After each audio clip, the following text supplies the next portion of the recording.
In 2001, Lance Bass was juggling more than anyone realized. A film, a soundtrack, a collapsing album schedule, and a group that needed him in two places at once. How did he manage all his responsibilities? We'll dive into that with today's episode, Part Bass, Part Boss.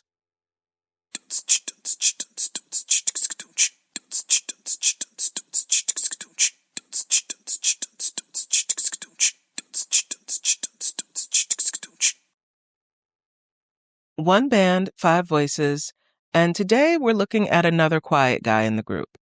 A deep voice, frosted tips, and a long-standing commitment to playing his part and blending with the group. Harmony, literally and figuratively. I'm talking about Lance Bass, the business-minded one, the shy one, although not really shy so much as closeted. 2001 was the year when a seed Lance planted in private finally had the chance to bear fruit publicly. While the group was committed to making a new album, Lance was also committed to a film project, not just producing it, but starring in it too. I'm your host, Nicole Raposo. Welcome to Unsynchronized, the deep dive podcast where we discuss how NSYNC got out of sync and eventually called it quits. In 2001 was when Lance Bass took on two new roles, producer and leading man. But he was still a team player. And over the course of the year, we'll see how Lance's balancing act revealed key things about him and about the group's internal structure. Let's get started. NSYNC kicked off the new year with a flurry of events in early January. The People's Choice Awards on the 7th, the American Music Awards on the 8th, and then doing a sit-down interview on CNN's Larry King Live on the 9th. Lance was right there in the mix for all of it. No notable moments for him when it comes to the award shows or the press coverage, but there were two standout moments during the group's interview. First, when Larry asked about the new album, Lance said they were hoping for a June release, but they still had to record it. Larry asked if the group would be recording there in Los Angeles, and Lance replied, "In Orlando. Use the next 2 months." This probably seemed like a minor comment, but it's important because it shows the shape of what the next 2 months would look like for NSYNC. It's also important because it echoes something that MTV reported 1 month prior. I'd only uncovered this recently, but during a red carpet interview for the 2000 Billboard Music Awards, Justin was quoted as saying that the group would spend January and February in the studio working on their next album. Joey backed him up on that, and the article framed it as a clear plan. So when Lance repeats the same timeline on Larry King Live, when he says they'll use the next 2 months to work on the record, that's not him guessing or being overly optimistic.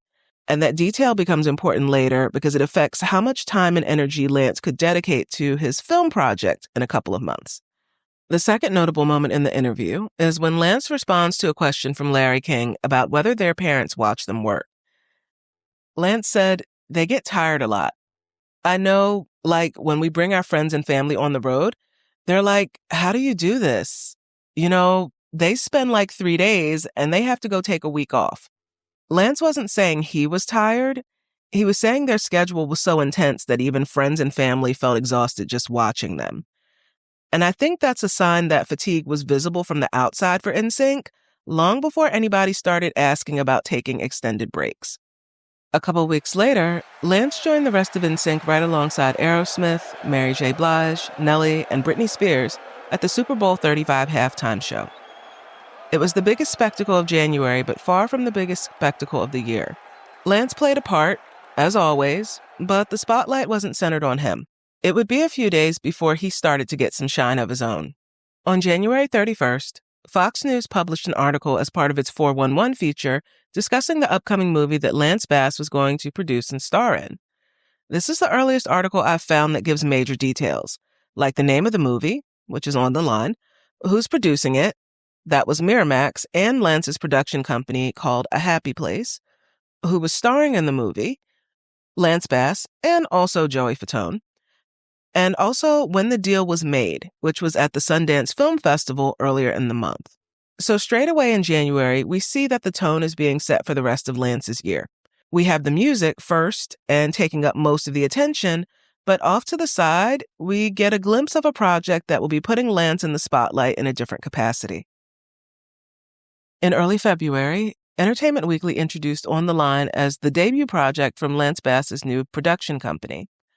The article framed the project as a mid-budget romantic comedy, a $10 million shoot in Toronto, Joey Fatone attached as the co-star, and a tentative production start date for June. Casting was still underway at the time, but the announcement positioned Lance not just as an actor, but as a young executive launching a slate of projects. A Happy Place itself had grown out of an earlier collaboration with Tom Hanks's Playtone, and Lance's partners, including Playtone's Wendy Thorlickson and NSYNC's manager Johnny Wright, were already shaping the company's identity around PG-13 music-driven films. The article even teased a second project called Shooting from the Heart, signaling that A Happy Place wasn't a one-off experiment, but the beginning of a bigger creative venture.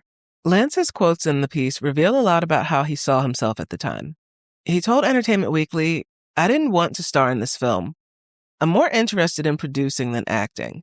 That comment framed his involvement as a business move rather than a career pivot. He emphasized that he wasn't a figurehead when it came to his company, saying that he was always on the phone with the studios, always reading scripts, always trying to make a deal. Even with NSYNC's recording schedule looming, he insisted that he'd stay hands-on with the company, adding, "If I had my whole attention focused on just NSYNC, I'd go crazy." His comments paint the picture of someone who wasn't chasing solo stardom, but was trying to build something sustainable. A production company that could create opportunities for other musicians and athletes, not just himself. But the timeline presented in the article didn't match the reality of NSYNC's year. A June shoot would have overlapped directly with the group's summer tour, which was expected to begin in May and run through August. Lance also told EW that he'd be busy in the studio for the next month and a half, which pushed the album recording into late March, the same window that he likely would have needed for pre-production. Even in February, it sounds like the group was already behind schedule, and the album's timeline was slipping in ways the public couldn't see. The EW piece captured the optimism of a newly announced film deal, but it also preserved a snapshot of a plan that was never feasible. The movie, the album, and the tour were all stacked on top of each other, revealing how early the year's obligations were already colliding, and revealing how little room Lance actually had to make any of it work. Moving on to mid-February, there was the possible filming of NSYNC's video for their cover of the song That's the Way Love Goes, which was one of many tributes included in the MTV icon Janet Jackson special. I still don't have a confirmed date for the taping, but I think I'm a little bit closer. I found the director of the piece. His name is Billy Rainey, and according to his blog, the song and the video were completed in only one day. March opens with one of the earliest public confirmations that Lance was in Toronto for On the Line.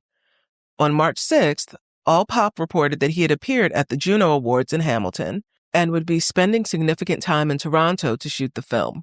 The piece framed this as the start of active production. It's the kind of early cycle entertainment reporting that establishes a narrative more than it documents a schedule. Lance was in Canada, the movie was happening, and he's balancing it with NSYNC's commitments. But when you compare this to the other evidence, the timeline becomes less straightforward. In Joey's episode, I used two pieces of information to guesstimate the actual filming window. One piece was director Eric Bross's recollection of a filming schedule that was roughly 35 days. And the other piece was a late April journal entry from Melinda Bell, noting that Lance had just wrapped up his final scene around April 27th, like a couple of days before. So working backwards from that, I estimated that principal photography for On the Line likely started around March 22nd or 23rd. Eric Bross later described the shoot as a 35-day sprint with Lance and Joey coming and going depending on which scenes they were needed for. So what Eric recalled adds another layer to Lance's march. This wasn't a clean block of time carved out for a film project. It was a period where he was moving between sets and between vocal sessions, while also having ongoing management responsibilities. Bross also recalled that some of the group's album recording may have taken place in Toronto studios to avoid constant flights back to Orlando, Florida. That's a detail that reinforces just how little true downtime existed. For Lance, the start of filming wasn't a pause from NSYNC's workload. It was the beginning of a stretch where every obligation overlapped with another. So that All Pop article creates a wrinkle in the timeline. If their March 6th report was accurate and Lance was already in Toronto filming, then the shoot would have been significantly longer than the 35 days that Eric remembers. It's possible that All Pop wasn't reporting precisely, and maybe filming for them could have really been pre-production, rehearsals, fittings, or simply Lance being on location. So it's difficult to reconcile the exact dates for when On the Line was filmed. What I can say is that it seems Lance was spending meaningful time in Toronto by early March, even if principal photography didn't officially start until later in the month. This ambiguity is important because it highlights the broader pattern of 2001. The public narrative often read ahead of the actual logistics. Announcements, press blurbs, and early coverage typically painted a picture of momentum, while the behind-the-scenes reality was more complicated. Moving on to March 13th, there's the broadcast of the MTV Icon special, including NSYNC's tribute video. The taping of the special happened 3 days earlier on March 10th, and the only members of NSYNC who were there in person were Chris and Justin. Then on March 15th, MTV News ran a piece about Meredith Edwards. She was a country singer, and she was the first artist signed to Freelance Entertainment, which is the management company that Lance had launched with his mother and his sister the previous year. Meredith spoke directly about Lance's role in her career and described him as someone with real connections in Nashville, somebody who knew the right people and was actively using those relationships to help her. She emphasized that he wasn't a passive manager. He was hands-on, he was involved, and he was genuinely invested in guiding her through the music industry. Coming from the first artist signed to Freelance Entertainment, her comments showed that Lance's management company wasn't just a side project. It was real work he was doing in parallel with NSYNC's schedule and also the filming of On the Line. Getting back to Lance and NSYNC, the group's movements during late March are a little hard to pin down. In JC's episode, I assumed that the three who weren't at the MTV Icon special were working on Celebrity. But the All Pop article throws a wrench in that idea. Lance could have been stateside, or he could have been in Canada. All 5 members of NSYNC were in New York City for Michael Jackson's Rock and Roll Hall of Fame induction on March 19th. And then the next day, MTV reported that the group was in the studio with the Neptunes that week, though it's not clear how many members were actually there.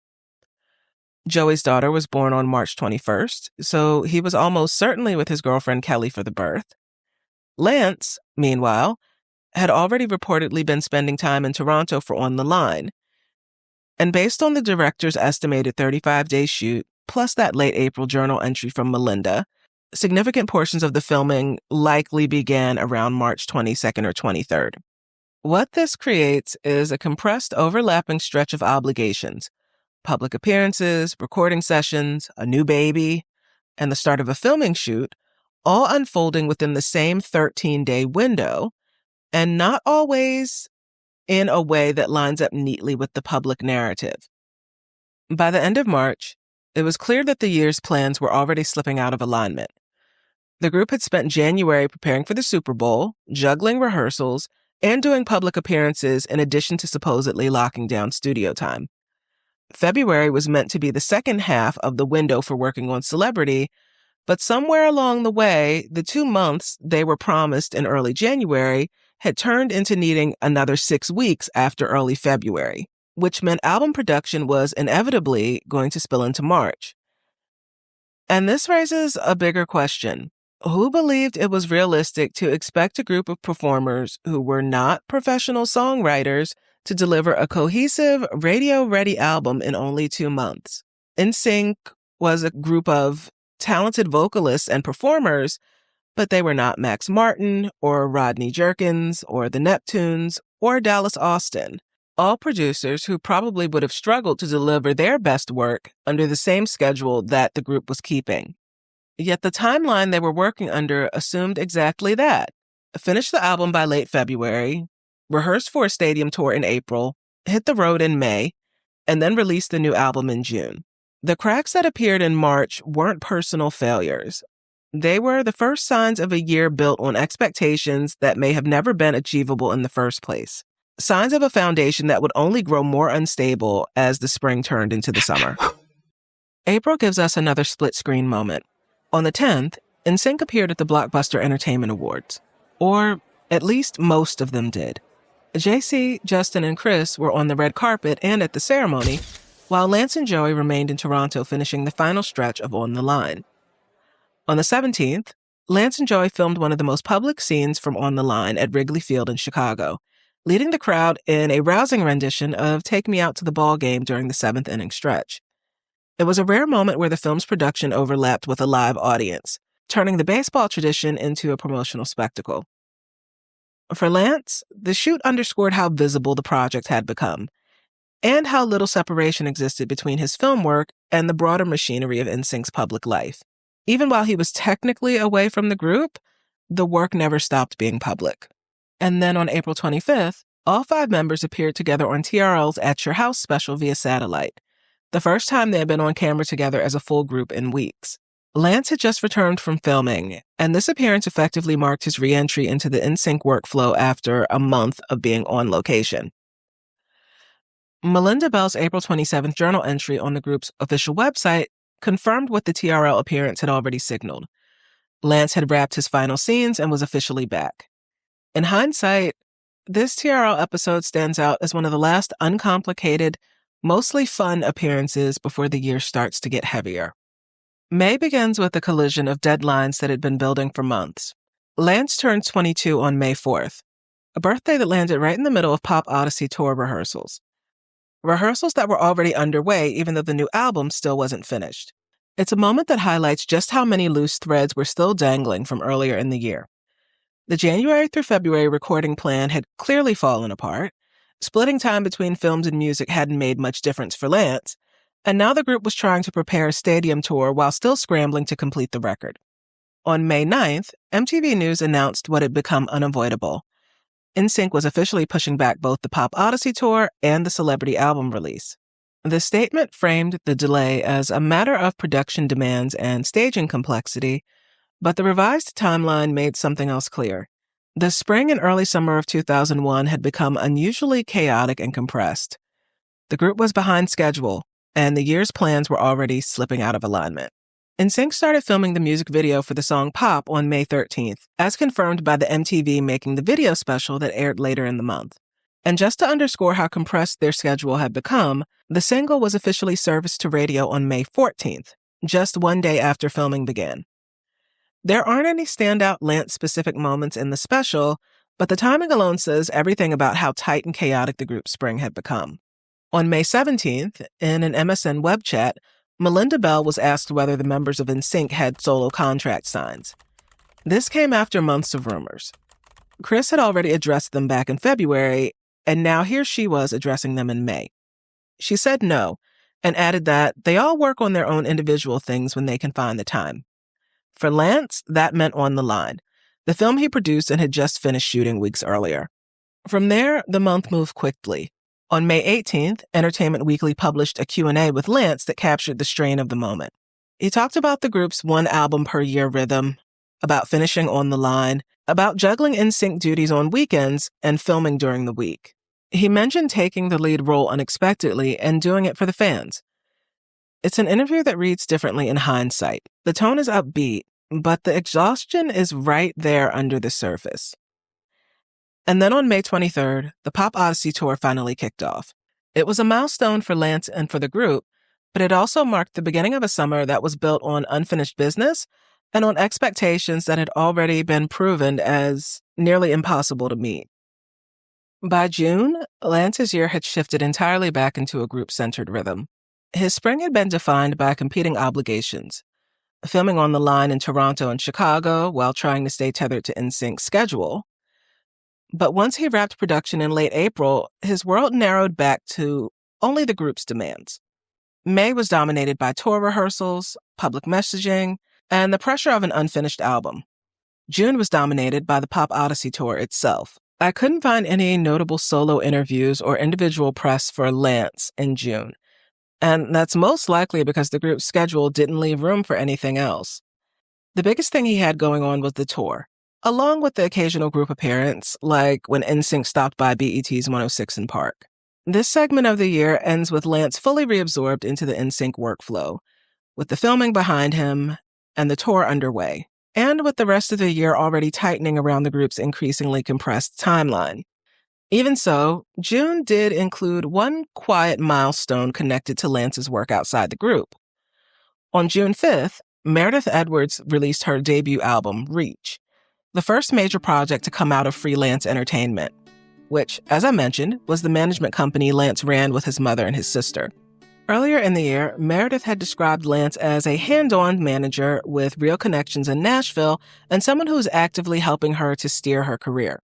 Even though the album's release wasn't a personal creative achievement for Lance, it was some clear evidence of additional behind-the-scenes work he had been doing earlier in 2001. Even when it seemed that his schedule contained room for little else, he still found the time and energy to support Meredith in finding her own way into the spotlight. July brought another shift in tone. The Pop Odyssey tour was in full swing, the Celebrity album was finally going to be released, and the press cycle was starting to intensify a bit. One of the biggest media moments in the month was the long-form Rolling Stone profile, NSYNC, True Tales of Pop Life, which was published in the August issue, but that issue was sent to subscribers and available on newsstands in July. Each member was technically represented in the piece, but the depth of those portrayals varies sharply. Joey was framed as the flirty, good-natured one. Chris was the wacky, wisecracking underdog. JC was the quiet, odd, almost out-of-place boy in the boy band because he liked wine and painting. Lance's portrayal leaned heavily on his established public persona.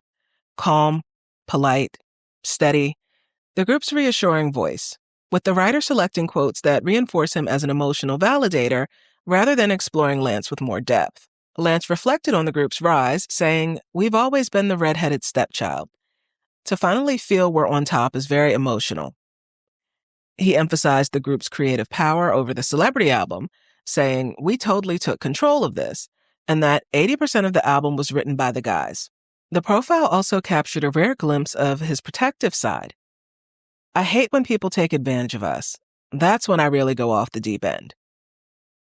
But even with these moments, the writer still filtered Lance through a narrow lens, at one point describing him as so pretty you'd think he was a girl. That's a line that reveals far more about the writer's perspective than about Lance himself. Around the same time, Vibe magazine released its August issue early, featuring a piece by Mimi Valdez that attempted to position NSYNC within a racialized framework of pop and R&B. With the piece, Valdez positioned herself as someone who was giving the readers permission to admit that NSYNC were dope white boys who respected Black musical traditions and outperformed many of their R&B contemporaries through their sheer showmanship. Lance was quoted directly in this article saying, "We're white boys and we know it, especially me, because I can't dance as good as the other guys." It's a moment that shows Lance's self-awareness, but it also shows how the group was being discussed in increasingly complex cultural terms. On July 24th, the Celebrity album was released in the U.S. It sold almost 1.9 million copies in its first week, which is still a huge achievement, even if the media downplayed it because NSYNC didn't beat their own record. The release of Celebrity simply folded into the larger promotional rhythm of the summer, where the media coverage played a major role in shaping how the group was being perceived. Together, the two media pieces I mentioned, the ones from Rolling Stone and Vibe, captured some of the tension of July 2001. The group was still promoting the tour and the new album, still doing the interviews they were obligated to do. And for Lance, July becomes another month where his public role was defined less by what he's doing individually and more by how he was positioned within the group. The polite one, the steady one, the emotional anchor in a year that was only getting heavier. August gives us two small but meaningful Lance moments that bridge the gap between the Celebrity summer cycle and the upcoming On the Line promotional push. On August 14th, MTV News published a piece about the forthcoming crossover special from the independent film channel's network. This crossover special featured behind-the-scene footage from On the Line and framed Lance's move into film as a legitimate creative step rather than just a novelty side project. The coverage emphasized the production process, the interviews, and the way Lance and Joey were navigating their transition into acting, reinforcing the idea that Lance was actively building a production identity in parallel with the group's music career. And then on August 20th, NSYNC performed on The Today Show as part of their summer concert series. It's one of the last non-tour performances before the fall schedule splinters again, and it marks a moment when Lance's film career and the group's album narrative briefly run parallel before diverging again in September and October. September opened with a major milestone, NSYNC's final Pop Odyssey tour performance on the 1st. This was the end of their last stadium tour and the most physically demanding stretch of the year. For Lance, it marks the transition from the summer grind into the on-the-line promotional window, and it's the moment when the group's public schedule finally slows down. A few days later, on September 6th, the group appeared at the MTV Video Music Awards and walked away with 4 Moon Men for the night. They were just coming off of the peak of their celebrity-era visibility, and this was one of the last major public events before the industry shut down after 9/11. In the early part of the month, Lance also participated in the recording of What's Going On, which was a charity single, and also participated in the Michael Jackson 30th anniversary special, though the exact dates for these 2 events vary across sources. On September 10th, MTV News reported on the Line soundtrack, highlighting contributions from Britney Spears, Mandy Moore, Al Green, and NSYNC, and positioning the soundtrack as a major commercial asset ahead of the film's release. After the domestic terror attacks on September 11th, the entertainment industry undertook a wave of cancellations as part of the larger national pause. As the industry cautiously resumed activity later in the month, NSYNC's multimedia presence continued. The NSYNC Hotline Fantasy Phone CD-ROM game was released on September 17th. It was one of the many branded products that kept the group visible even during a national pause. A week later, on September 24th, IFC aired the crossover special that I referenced earlier. It was a behind-the-scenes documentary about On the Line that further positioned Lance as both an actor and a producer heading into the film's promotional cycle. October was the most concentrated month of Lance visibility in all of 2001. On the 6th, Lance and Emmanuel Shariki sat for a press junket that probably gives us the biggest window into his year. He articulated the creative balance he'd been trying to maintain since basically January. Acting wasn't a whim or a management-engineered experiment for him. It was something he'd wanted long before NSYNC existed. As he put it, "I've always wanted to be an actor. I had a passion for acting before I did music." But he was equally clear that music remained the center of his life at that point. "When I'm on stage, I love it, and it's my life. Music is more of my life than acting is. It's my first priority." I think that duality, a real desire to act, paired with genuine loyalty to a group, is the tension that defined his entire year.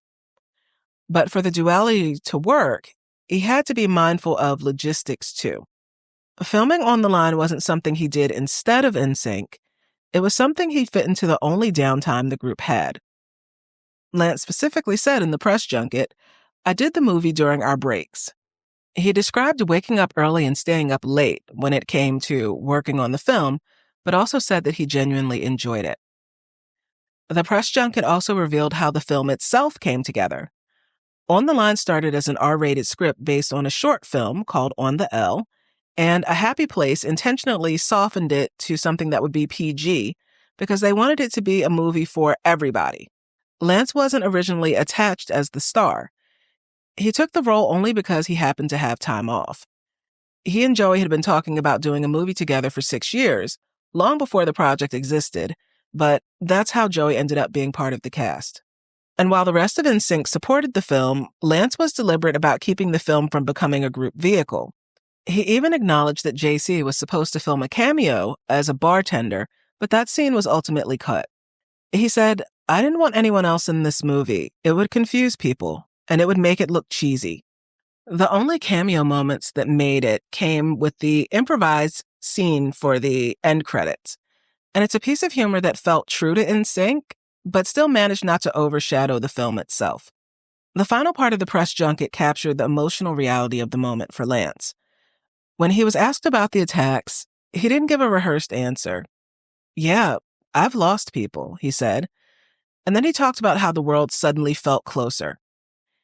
He framed the film's timing through that lens, saying that entertainers had a responsibility to shine a little happiness, and that he loved the movie coming out when it did because it gave people an hour and a half to escape.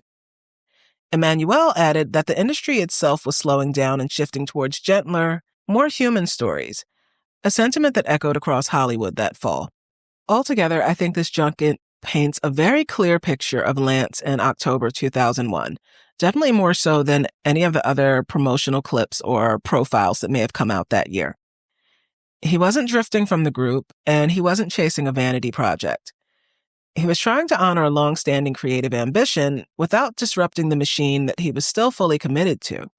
On October 9th, he and Joey sat down on the Rosie O'Donnell show to promote On the Line. The interview was light and friendly, touching on everything from the filming schedule to Lance's early interest in acting, and even a little bit about Joey's baby girl. But the most revealing moment came when Rosie asked how the group decided who sang which parts in their songs. Joey explained that the producers usually made the first call, and Lance said whoever wrote the song basically knows it in their head, and it just kind of fits. It was a small exchange, but it offered a clear glimpse into how Lance publicly framed the group's creative process. October 9th was also the premiere of On the Line, even though the film still wouldn't hit theaters for another 2 weeks. On October 10th, Lance appeared on Live with Regis and Kelly. Then he appeared on Late Night with Conan O'Brien on October 11th. On the 18th, he and Joey appeared together on ABC's The View as part of the film's daytime press circuit, and it was one of several promotional stops leading up to the movie's release. Other joint promo appearances for Lance and Joey include Mad TV on October 20th and a special episode of The Ricky Lake Show on October 25th.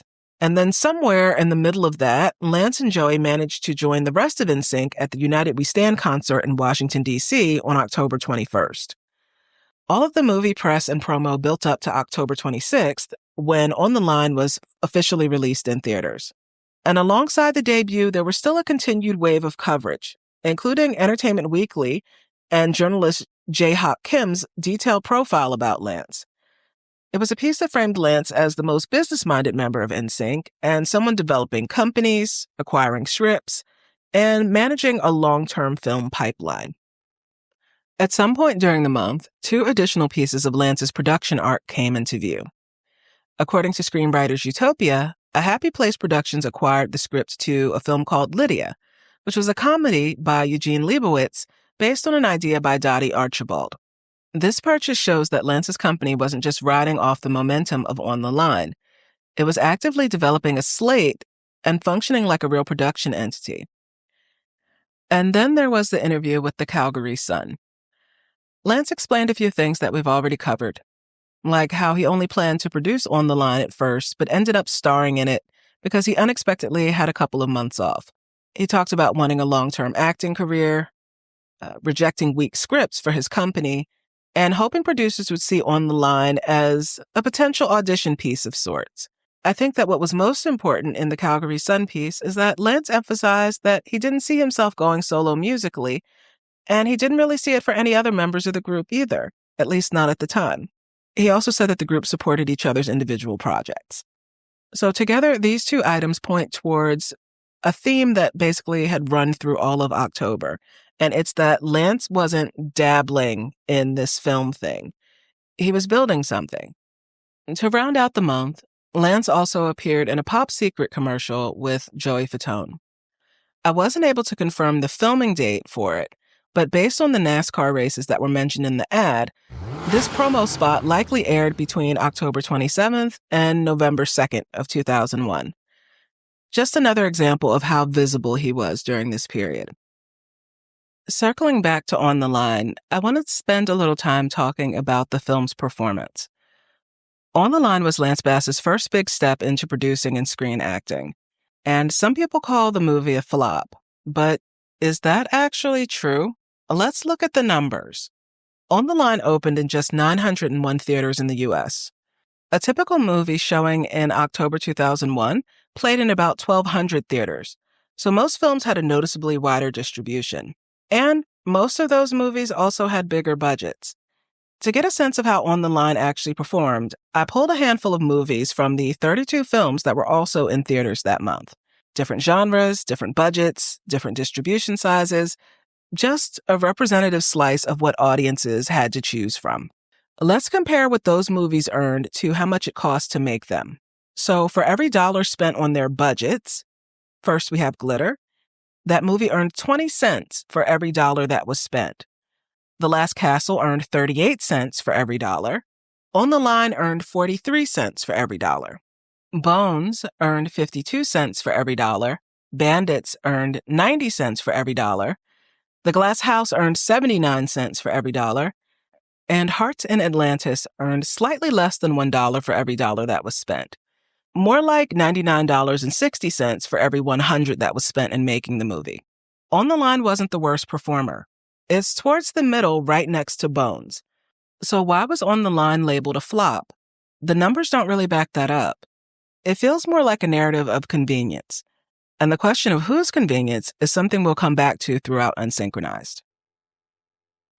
For Lance, October represents the peak of his creative autonomy in 2001, the moment when he is simultaneously a pop star, a producer, an actor, and a young executive trying to build something durable, something that could evolve with him even as he stayed dedicated to NSYNC. November was a quieter month for Lance, but it still contained a few details that show how his year shifted from the On the Line release into the early stages of some anticipated projects. On November 11th, NSYNC performed at a Veterans Day concert on the South Beach of Miami. Later in the month, all 5 members appeared together on TRL.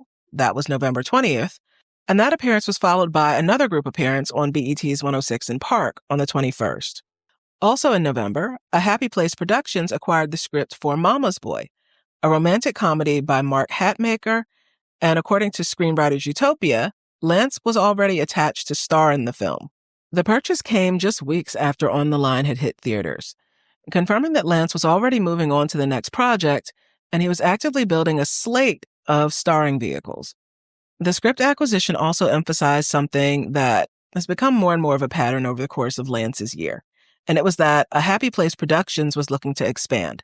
And even with the demands and timelines related to NSYNC taking up most of Lance's focus, he was still treating his production company as a real development engine and not a one-off experiment. December brings the final public moments of NSYNC's 2001 schedule and also a private turning point that will define the next year. On December 4th, the group appeared at the Billboard Music Awards, performing the single Gone and also performing the charity single What's Going On with the All Stars Collective. They also won 4 awards, which was a high-visibility capstone to a year defined by nonstop touring, promotion, and also individual side projects. 4 days later, on December 8th, they participated in a Challenge for the Children holiday event in Orlando. In his memoir, Lance described it as one of the last charity group events for the year. And then, also according to Lance's memoir, came the moment that shifted the group's internal trajectory. Sometime after taping an MTV holiday special, Lance remembers Justin approaching him and Joey at their hotel and asking how they would feel about the group taking a 6-month break in 2002. For clarity and for a little bit of context, NSYNC did film a Secret Santa special for MTV, and it originally aired on December 19th. Some of the details Lance recalls in his memoir don't match the video footage, but the TV special and the giveaway to fans did happen. Getting back to the conversation, Lance recalls being supportive of the idea. He and Joey had taken a break for the film On the Line. He said that JC had taken breaks to work with other artists, and he also mentioned that Justin took a break to film Model Behavior. In hindsight, though, I think this may have been an early sign that the group's schedule was changing in ways that most of them wouldn't fully understand. I want to talk about what was in Lance's memoir specifically, because when I read that section of the book, I saw that the conversation Lance remembers may have escalated in a way that most people wouldn't catch. This is what was in Lance's memoir, Out of Sync. When this tour ends, I'd like for us to take a 6-month break. I'm thinking about fooling around with a solo album. Jive wants me to do it. I don't know if I'll even finish or if it'll ever be released. My first reaction was, cool. I was always in favor of individual projects for every one of us. I believe that anything successful that one member did outside the band only made the group as a whole that much stronger. Joey and I agreed that a break that long would be a good thing. Justin sighed as if in relief and sat back in his chair, looking much more relaxed than when he'd come in. Hey guys, I doubt if it'll even get released, he repeated, as if to ease our minds. It's just something I want to work on. It'll probably take years to get right. With that, he smiled, got up, and left. That's what was in Lance's memoir, so let's unpack it a bit. The first thing, when this tour ends, I'd like for us to take a 6-month break. This detail's a little confusing to me, considering that they weren't actively on tour around the time that Lance recalls this conversation. Was this a reference to the Celebrity Tour, which would have been upcoming at that point? It's unclear. But beyond that, I think the request to take a break is an example of something called the foot in the door technique. And that's when someone tries to use another person's agreement for something that's small as a stepping stone to getting them to agree to something that's bigger. Second, I'm thinking about fooling around with a solo album. Jive wants me to do it. From there, I see the language as shifting to something called hedging. In linguistics, a hedge is something that people use to make their communication less blunt. There are 2 different kinds of hedges at play here. The first type is approximators, and that's something that people say to soften the content of their message. So, saying fooling around with a solo album instead of outright saying that you're making a solo album, that's an example of an approximator. Describing the process as fooling around makes it sound unserious or like there's no real professional commitment involved. The second kind of hedge is shielding. And that's when the speaker says something to reduce their own responsibility for the content of their message. So saying Jive wants me to do it, that's a shield because it's displacing the desire and the responsibility for this solo album onto the record company. Third, I don't know if I'll even finish it or if it'll ever be released. And then repeating again, I doubt if it'll even get released. This is a third type of hedging called minimizing. When people minimize, they're trying to lessen the importance or the severity of what they're saying. Fourth, it's just something I want to work on. It'll probably take years to get right. So by the end of the conversation, the approximator is gone, and fooling around explicitly becomes working on a solo album. The shield is gone too, and the desire for this solo album shifts from Jive Records to Justin Timberlake. And also, something that was going to happen during the proposed 6-month break has evolved into something that will now probably take years to get right. And this evolution happens after the 2 people who were being asked already agreed to 6 months. Lance recalls seeing the idea of a long break as something that seemed low stakes and non-threatening. Looking at what Lance recalls through a communications lens, the escalation is clear. The request for a 6-month break the following year became the foot in the door to a solo project that might take years. And this solo project that might take years was framed as both a label request and then as a personal desire towards the end of the conversation. It's an escalation that most people wouldn't notice, especially if they're dealing with someone they see as a business partner and as a friend. But because of how things changed over the course of the conversation, it seems like the result was someone agreeing to one set of conditions when the person seeking their agreement believes that they're also agreeing to an expanded set of conditions as well. Beyond all of that, I still feel compelled to circle back to some questions that I raised in Joey's episode. What counted as a break for NSYNC? Was a break simply any period when they weren't touring? And how did their internal schedule shift so dramatically? How did it shift from a planned break ending in April of 2002, followed by a new tour, to a 2001 break after Pop Odyssey, a short tour in early 2002, and then a hiatus for the rest of the year. Lance's memoir doesn't offer clarity on those questions, and realistically, it wasn't meant to. But what it seems to me is that the group didn't operate with a formal definition of downtime, and their schedule was often a patchwork of overlapping obligations, label expectations, and individual opportunities. In that kind of environment, a request for a break could mean very different things to different people. And I think the lack of a shared definition becomes important later because ambiguity leaves space for very different assumptions to coexist without being spoken out loud. So while that private conversation quietly shifted the group's internal trajectory, the public machine kept moving. In the final days of December, MTV began airing early previews of the Girlfriend music video. Just a reminder that the celebrity era was still in motion, even as the next phase of the group's future was already beginning to change behind the scenes. Lance Bass's 2001 was defined by his effort to follow the group's plan while fitting his film work into designated breaks. He began the year publicly reinforcing the idea that NSYNC would finish their new album over the course of January and February, and he filmed On the Line during what he understood to be an agreed-upon period of downtime.